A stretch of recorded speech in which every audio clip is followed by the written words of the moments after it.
Super Rugby Saturday games. Two very big games this Saturday. You got two undefeated Aussie sides going at it at a top of the table clash in AU. And then you got the bottom side up against the top side in Aotearoa. Everyone wants these guys to win, probably except for Crusaders fans. Just saying, it's going to be a bit of a repeat of last week. But remember, the Chiefs have been close in so many games this year, at least in the Aotearoa season, and not been able to get it done. So we'll see if this week is the one where they can change it. The first game, as I mentioned, Chiefs against Crusaders. The Chiefs have got 6 losses on the trot. If you count that last loss prior to lockdown, it's 7 losses in a row. So it's been a bit of an unfortunate one for the men from the Waikato. But as I said, they've been close. They've been unlucky.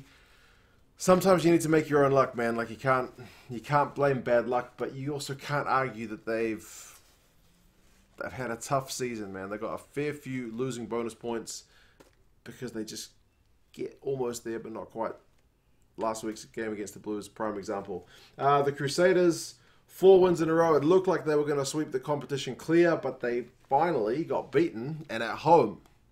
A bit of a miracle win for the Hurricanes, but good news for the competition. I know Crusaders fans won't think so, but at least it keeps the competition a little bit alive because the two next best teams, the Blues and the Hurricanes, have both already got 2 losses. So if the Crusaders win the rest of their games, they're still going to be sitting pretty. But if they drop another one, then it means that it might still open up a little bit. We will see. So in terms of the lineups, the Chiefs have kept things relatively stable. They've lost Alamalo to injury after Caleb Clark fell on him after he scored his try last week, which is pretty unfortunate. You never like to see those guys taken out off the ball, but I think it dislocated his shoulder. So he is out. So it means Sean Stevens back in. He's been out in the cold for quite some time. So it's good to see him back. The midfield of Nankiville and ALB will maybe back themselves a bit against the Crusaders. I know they got good hue, but I'll get to the Crusaders lineup in a minute.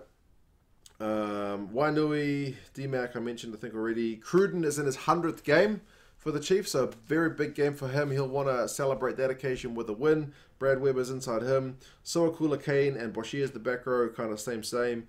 Brown and Va'ai is the same, and Laulala, Slater, and O'Neill are the front row. Ta'aval back on the bench is a bit of good news. He's been out for a long time. Gets a game from the bench. Remember, the Chiefs have only got 2 games left. This and one more. Final round, they're on the bye. So if they are going to pick up a win, it better be soon. And to pick up a win against the Crusaders would hopefully silence some of the critics as well. Arcoy is on the bench. I think he's been out for a few weeks injured. There's a guy named Simon Parker on the bench. I'm not familiar with him at all. Maybe he's played some Mitre 10. I can't remember. But yeah, that's maybe a little bit of an experience given that he's on debut against the Crusaders. But at least you're at home with some experienced guys around you. So yeah, that's the Chiefs squad. The Crusaders have also had to shuffle things around a little bit. There's no Fetu Douglas who's injured, and there's no Joe Moody who's off, I think, with a bereavement. So it's Bauer, Taylor, and Ala Alatoa front row.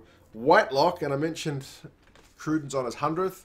Sam Whitelock's on his 150th, so he will also want to celebrate this occasion with a win. Danshe, Sione Havili comes in at 6, Christie and Sanders 7 and 8 respectively. Drummond and Mwonga 9 and 10, so Drummond gets the nod this week. From memory, it's been Hall starting most weeks, but he drops to the bench, so Drummond gets the nod. I think Hall was a bit quiet last week.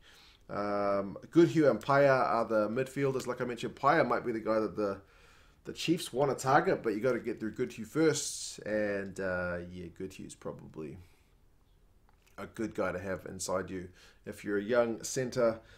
Bridge, Reese, All Blacks on the wings, and Will Jordan, future All Black, at fullback. He's been terrorising the competition with his runs, defenders beaten. He's just a very hard man to stop, and DMAC will have his work cut out for him to try and like steal the show. Like DMAC is inherently a very entertaining guy to watch, but so is Will Jordan, so that's going to be an interesting battle of 2 very exciting 15s. The bench is pretty much the big suite that I mentioned. Hall already, Stranger's there, Jaeger's there, Fainganuku's there, and so on.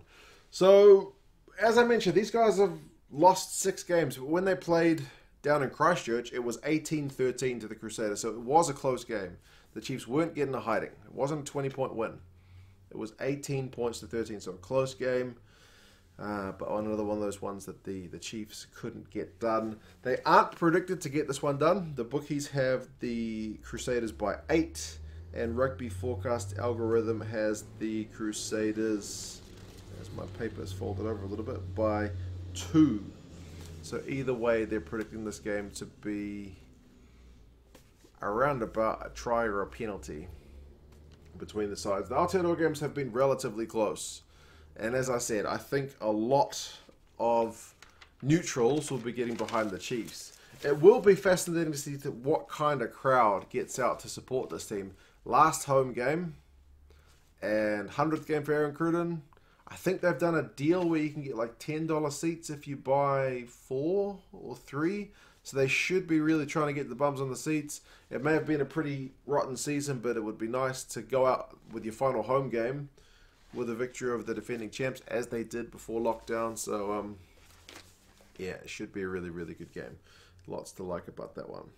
The next one is the Brumbies up against the Reds. As I mentioned, both these teams, a big old fat goose egg in the losses column. They're both undefeated. The Reds had a bit of a scare against the Rebels where they had to come back from behind and not steal, but at least get a last minute draw, go to golden point, super time I think it was called, and they managed to hang on through that one. Both sides did, for a draw. The Brumbies are 3 from 3, which is kind of what they were expected to do. But the manner of their victories, apart from maybe last week's swatting aside of the force, have not been all that kind of emphatic. So the Brumbies are maybe just really starting to get close to top gear now. I don't think they've quite hit their full straps yet. So it could be anybody's game. It is going to be in Canberra, and the lineups are fairly similar. Banks, Kata, and Wright are the back 3 for the Brumbies, and Tom Wright was absolutely magic last week, so keep an eye on him. Kurandrani and Simone are a pretty steady midfield, so they will be looking to cause Stewart and Paisami problems on the red side. Kunzel is definitely out of his depth in terms of his opposite numbers experience. Like James O'Connor has been and done it all. Kunzel is at the very beginning of his career, but he's been alright. He's been kind of thrown in the deep end since Lolosio was injured, and Lolosio, by his own experience, is not like a grizzled veteran, but Kunzel is really, really green. But he's been alright, so he'll be looking to keep on, make Lolosio's job difficult when he gets back from injury, I guess. Powell's there at 9, and I guess he's a nice experienced player to keep Kunzel in the right direction. Samu Miller-Valtini is a really good back row, and it's going to be a fascinating matchup with the Reds guys. Frost and Douglas are the locks, and as far as I'm aware, those are the only 2 locks in this Brumbies side, because the other guys you got in the starting lineup was Alaalatoa, Faenga, and Sio. And then you look to the bench, you got 3 front row covers, and then you got Cusack and McCaffrey, who are back rowers. So they're kind of doing a bit of what the Chiefs have had to do in Super Rugby in terms of they've been playing Adam Thompson, who's not playing in this game because they've got Akwe back, but they might end up playing a Lucy in the second row. So they'll be hoping Frost and Douglas can go as long as possible, I would imagine. Yeah, Muirhead's on the bench as well, and he's been good this season. For the Reds, they've changed things up, which seems like a weird time to do it when you've got a top-of-the-table clash away against the Brumbies. Like, who's been the Reds' best player this season? You could argue a few guys, but I would say one of them has been Tate McDermott, and he's on the bench. First game, he's been benched this season, and it's the top-of-the-table clash. So Malalua starts, James O'Connor still at 10, Stewart and Paisami 12 and 13, so I would expect to see Simone and Kurandrani taking runs at Stewart, but we'll see. Paisami, I think, signed a new contract, which is good news for Reds fans. Feawai Sotia has been causing havoc, likewise Filippo Daugunu. Those are the wingers, so that will be a hell of a battle, man. Kata, Wright, Daugunu, and Feawai Sotia. They should be running all kinds of lines at each other. And Jock Campbell's at 15, so it means Hegarty's on the bench still. But Jordan Pataya is back on the bench, which is great news, because that guy has some of the worst luck with injuries, so let's hope he gets a good... Like, Valtini used to have that for the Brumbies, but he seems to be on a pretty steady plan right now where he's not getting injured. So let's hope whatever he's eaten, they can give Jordan Pataya some as well. They've put Dane Zander in at loose head, which I don't think he started yet this season.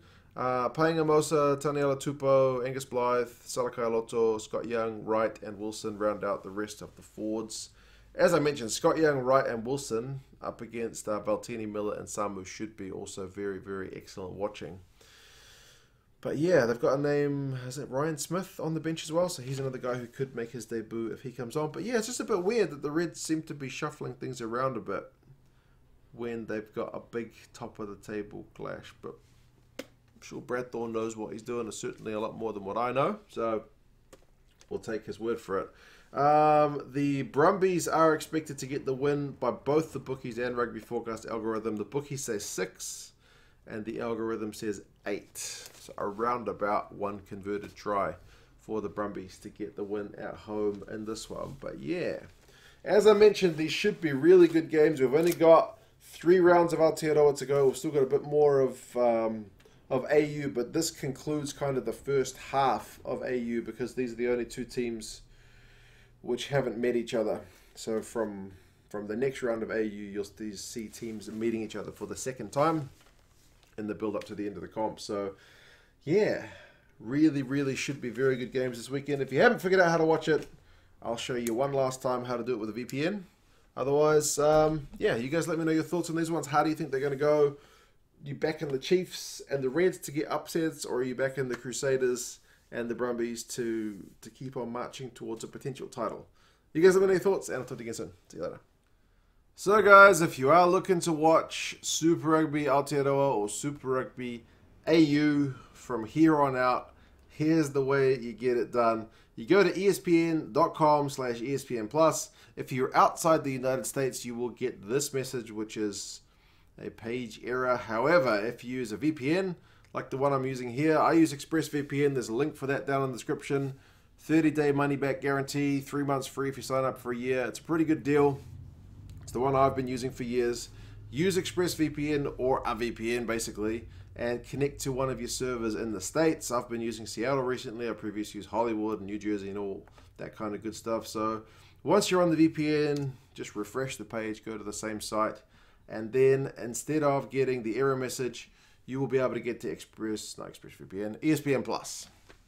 You can see I'm here on ESPN+. I've already got an account. The thing I like about ESPN+ is the account is only $4.99 a month, and you can stream the games live or on demand. So here we go. I'm going to look for rugby. It'll show the upcoming games this weekend.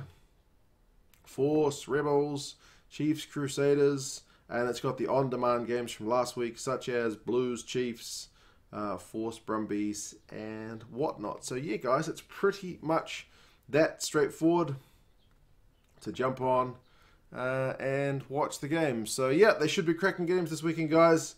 Link in the description for the VPN if this is the way you guys want to get it done. I reckon it's pretty easy and pretty inexpensive. But yeah, you guys take care, and I will talk to you again soon. See you later. 4 weeks ago, the